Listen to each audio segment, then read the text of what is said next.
भी आए दिन ये न्यूज तो हमेशा सुनते होंगे कि आज इतने नक्सली मारे गए, या फिर आज इतने हमारे जवान शहीद हुए, या फिर आज इतने नक्सलियों ने सरेंडर किया, वगैरह वगैरह।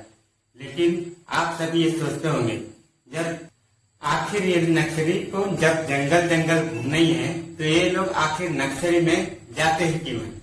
आखिर क्या है इस नक्सलवाद की पूरी कहानी? आइए शुरुआत करते हैं उस गांव से जहां से इस सब की शुरुआत हुई। पश्चिम बंगाल में एक छोटा सा गांव है। गांव का नाम है नक्सलबाड़ी, जहां से इस सब की शुरुआत हुई। हमारे देश को आजाद हुए 20 साल भी नहीं हुए थे। ऐसे में सत्ताधारी सरकार के खिलाफ एक आंदोलन हुआ। सन 1967 में बंगाल में कम्युनिस्ट पार्टी का राज था और किसान आंदोलन अपने चरम पर था। ऐसे में अपने जमीनों पर अपना हक जताने के लिए वहाँ के किसान जमींदारों के खिलाफ विद्रोह कर दिया। ये हथियार उठाकर अपना हक पाने के लिए विद्रोह था। इस हथियारबंद विद्रोह की कमान थी चारू मजूमदार, कानू सान्याल और 6.5 फीट लंबे जंगल संथाल के हाथों में थी। ये नक्सलबाड़ी का आंदोलन धीरे धीरे कर देश के कई हिस्सों में फैल जाती और निशाने में थे जमींदार, मजदूरों का शोषण करने वाले बड़े बड़े लोगों के खिलाफ। कम्युनिस्ट के अलग अलग संगठन बनने लगे। सबसे पहले इसका नियम, कानून और सिद्धांत लिखने का कार्य चारू मजूमदार ने ही किया, जिन्हें नक्सलवाद का जनक भी कहा जाता है। CPI-ML के पहले महासचिव भी चारू मजूमदार ही थे। 70 के दशक में यह विद्रोह काफी लोकप्रिय हुआ और इसके लोकप्रियता या फिर कहें पब्लिसिटी से प्रभावित होकर हजारों नौजवान इस विद्रोह में शामिल हुए। 80 के दशक से लेकर आज वर्तमान में भी नक्सलियों द्वारा नाट्य मंडली कर अपनी लोकप्रियता को बढ़ाते हैं और अपने विचारधारा को आम जनता तक पहुंचाते हैं।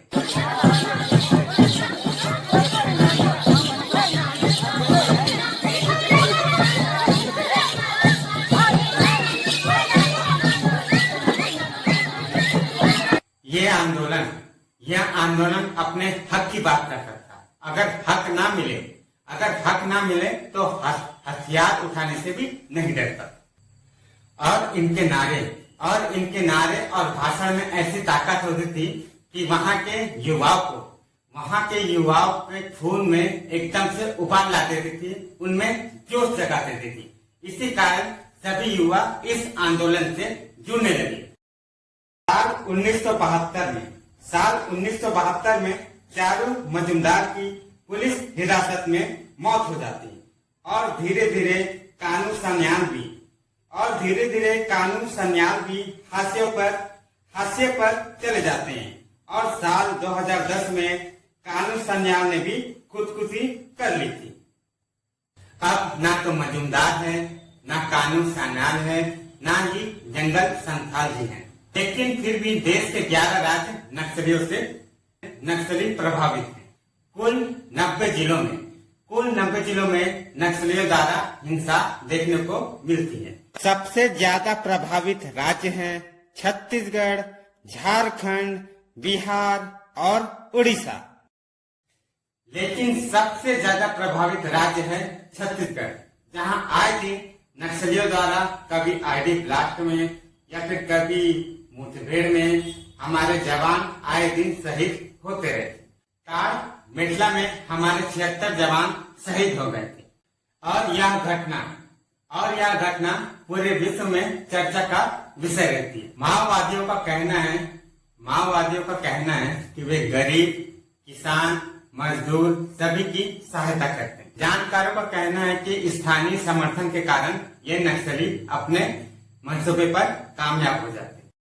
मैं भी छत्तीसगढ़ में रहता हूँ और एक आदिवासी हूँ, तो मैं सरकार से और माओवादियों से अपील करना चाहता हूँ कि गोलीबारी कहीं से भी चले, अगर वो माओवादी से चले या फिर पुलिस के द्वारा चले, मरता तो आदिवासी है।